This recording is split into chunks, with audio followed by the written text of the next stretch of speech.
വീണ്ടും ഭീതിയിലാഴ്ത്തിക്കൊണ്ട് മറ്റൊരു പകർച്ചവ്യാധി കൂടി അതിവേഗം പടരുകയാണ്. ആഫ്രിക്കൻ രാജ്യമായ ഡെമോക്രാറ്റിക് റിപ്പബ്ലിക് ഓഫ് കോങ്കോയിൽ എബോള വൈറസ് ബാധ അതീവ ഗുരുതരമായ അവസ്ഥയിലേക്ക് നീങ്ങുന്നതായി അന്താരാഷ്ട്ര മാധ്യമങ്ങൾ റിപ്പോർട്ട് ചെയ്യുന്നു. ഇതിനോടകം തന്നെ നിരവധി ജീവനുകളാണ് ഈ മാരകമായ വൈറസ് കവർന്നെടുത്തത്. കോവിഡ് മഹാമാരിയുടെ ഭീതിയിൽ നിന്നും ലോകം പൂർണ്ണമായി മുക്തമാകുന്നതിന് മുൻപ് എത്തുന്ന ഇത്തരം വാർത്തകൾ ആഗോള ആരോഗ്യ മേഖലയിലാകെ ആശങ്കയിലാഴ്ത്തുന്നുണ്ട്. എന്താണ് കോങ്കോയിൽ സംഭവിക്കുന്നത്? ഈ വൈറസ് വകഭേദം എത്രത്തോളം അപകടകാരിയാണ് എന്നാണ് ഇന്ന് നമ്മൾ നോക്കുന്നത്. ഡെമോക്രാറ്റിക് റിപ്പബ്ലിക് ഓഫ് കോങ്കോയിൽ പടർന്നു പിടിക്കുന്ന എബോള ബാധയെ തുടർന്ന് നിലവിൽ കുറഞ്ഞത് 131 മരണങ്ങളെങ്കിലും സ്ഥിരീകരിച്ചിട്ടുണ്ടെന്നാണ് സർക്കാർ ഔദ്യോഗികമായി അറിയിച്ചിരിക്കുന്നത്.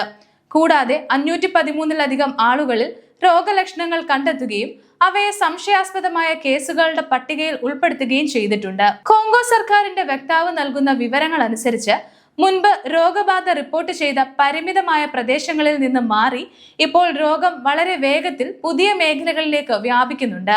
രോഗവ്യാപനത്തിന്റെ തോത് കണക്കിലെടുത്ത് ലോകാരോഗ്യ സംഘടന ഇതിനകം തന്നെ ഈ എബോള വ്യാപനത്തെ ഒരു അന്താരാഷ്ട്ര അടിയന്തരാവസ്ഥയായി പ്രഖ്യാപിച്ചിട്ടുണ്ട്. കോങ്കോയുടെ വടക്കു കിഴക്കൻ പ്രവിശ്യയായ ഇറ്റൂരിൽ നിന്നാണ് ഇത് പൊട്ടിപ്പുറപ്പെട്ടത് എന്നാണ് കരുതപ്പെടുന്നത്.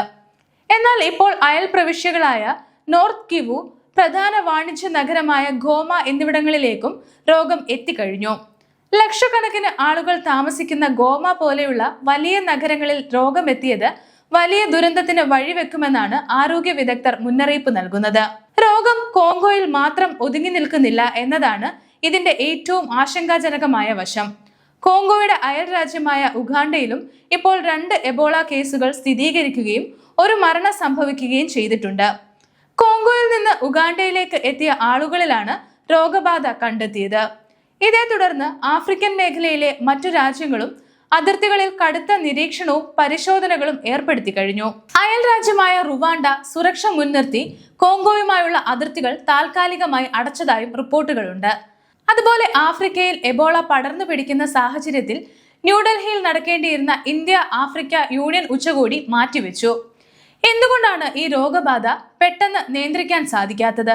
അതിനു പിന്നിൽ പല കാരണങ്ങളുണ്ടെന്നാണ് റിപ്പോർട്ടുകൾ. വർഷങ്ങളായി ആഭ്യന്തര യുദ്ധങ്ങളും സായുധ സംഘടനകളും നടക്കുന്ന മേഖലകളിലാണ് ഇപ്പോൾ എബോള പടരുന്നത്. ഇത് അവിടുത്തെ ഭൂരിഭാഗം ആശുപത്രികളും ആരോഗ്യ കേന്ദ്രങ്ങളെയും തകർക്കപ്പെട്ട അവസ്ഥയിലാക്കി. ലക്ഷക്കണക്കിന് ആളുകൾ തിങ്ങിപ്പാർക്കുന്ന അഭയാർത്ഥി ക്യാമ്പുകളിൽ ശുദ്ധജലമോ കൃത്യമായ ശുചിത്വ സംവിധാനങ്ങളോ ഇല്ല. ഇത്തരം മോശ സാഹചര്യങ്ങൾ വൈറസിന് അതിവേഗം പടരാൻ അനുകൂലമായ അന്തരീക്ഷം ഒരുക്കുന്നു.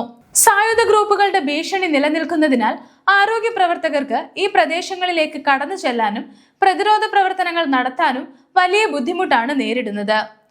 കോങ്കോയിൽ സേവനമനുഷ്ഠിക്കുന്ന പീറ്റർ സ്റ്റഫോർഡ് എന്ന അമേരിക്കൻ മിഷണറി ഡോക്ടർക്കും പരിശോധനയിൽ എബോള സ്ഥിരീകരിച്ചിട്ടുണ്ട്. അദ്ദേഹത്തെ അടിയന്തരമായി കൂടുതൽ വിദഗ്ധ ചികിത്സയ്ക്കായി ജർമ്മനിയിലേക്ക് മാറ്റി. അദ്ദേഹത്തോടൊപ്പം ജോലി ചെയ്തിരുന്ന ഭാര്യ ഉൾപ്പെടെയുള്ള മറ്റ് ആരോഗ്യ പ്രവർത്തകർ ഇപ്പോൾ നിരീക്ഷണത്തിലാണ്. ആരോഗ്യ പ്രവർത്തകരിലേക്ക് പോലും രോഗം പടരുന്നത് പ്രതിരോധ പ്രവർത്തനങ്ങളുടെ വേഗതയെ ബാധിക്കുന്നുണ്ടെന്നാണ് റിപ്പോർട്ടുകൾ.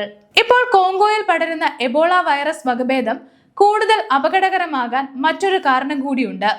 ഇത് എബോളയുടെ ബുന്ദിബൂഗോ എന്ന അപൂർവമായ വകഭേദമാണ്. സാധാരണയായി എബോള പ്രതിരോധത്തിനായി ഉപയോഗിക്കുന്ന വാക്സിനുകളും ചികിത്സകളും സയർ എന്ന വകഭേദത്തിന് എതിരെ വികസിപ്പിച്ചെടുത്തതാണ്. ബുന്ദിബൂഗോ വകഭേദത്തിന് നിലവിൽ ഫലപ്രദമെന്ന് തെളിയിക്കപ്പെട്ട വാക്സിനുകളോ പ്രതിരോധ ചികിത്സകളോ ലഭ്യമല്ല എന്നത് ഇതിന്റെ തീവ്രത വർദ്ധിപ്പിക്കുന്നു. ബാധിക്കപ്പെടുന്നവരിൽ 1/3 ആളുകളുടെ മരണത്തിന് വരെ ഇത് കാരണമായേക്കാം എന്നാണ് റിപ്പോർട്ടുകൾ. പനി, കടുത്ത തലവേദന, ഛർദി, വയറിളക്കം എന്നിവയാണ് പ്രാരംഭ ലക്ഷണങ്ങൾ. രോഗം മൂർച്ഛിക്കുന്നതോടെ ആന്തരികവും ബാഹ്യവുമായ രക്തസ്രാവത്തിലേക്കും അവയവങ്ങളുടെ പ്രവർത്തനങ്ങളിൽ തടസ്സങ്ങൾ വരുത്തുമെന്നും ആരോഗ്യ വിദഗ്ധർ പറയുന്നു. രോഗബാധിതരുടെ ശരീരസ്രവങ്ങളുമായുള്ള നേരിട്ടുള്ള സമ്പർക്കത്തിലൂടെയാണ് ഇത് പകരുന്നത്. ലക്ഷണങ്ങൾ കണ്ടാൽ ഉടൻ ആരോഗ്യ വിദഗ്ധരെ വിവരമറിയിക്കാനും രോഗലക്ഷണങ്ങളോടെ മരിച്ചവരുടെ ശരീരങ്ങളുമായോ ചത്ത മൃഗങ്ങളുമായോ ഉള്ള സമ്പർക്കം ഒഴിവാക്കാനും ആരോഗ്യ വിദഗ്ധർ നിർദ്ദേശിക്കുന്നുണ്ട്. വേവിക്കാത്ത ഭക്ഷണം വൈറസ് പകരാൻ സാധ്യതയുള്ളതിനാൽ പച്ചമാംസം കഴിക്കരുത്. സാമൂഹിക അകലം പാലിക്കുന്നതും നല്ലതായിരിക്കും. നിലവിൽ മറ്റു രാജ്യങ്ങളിൽ ഒന്നും തന്നെ ഈ കേസ് റിപ്പോർട്ട് ചെയ്തിട്ടില്ല. എന്നാൽ ലോകരാജ്യങ്ങൾ വൈറസ് വ്യാപിക്കാതെ ഇരിക്കാനുള്ള മുൻകരുതലുകൾ എടുക്കുന്നുണ്ടെന്നും റിപ്പോർട്ടുകളുണ്ട്.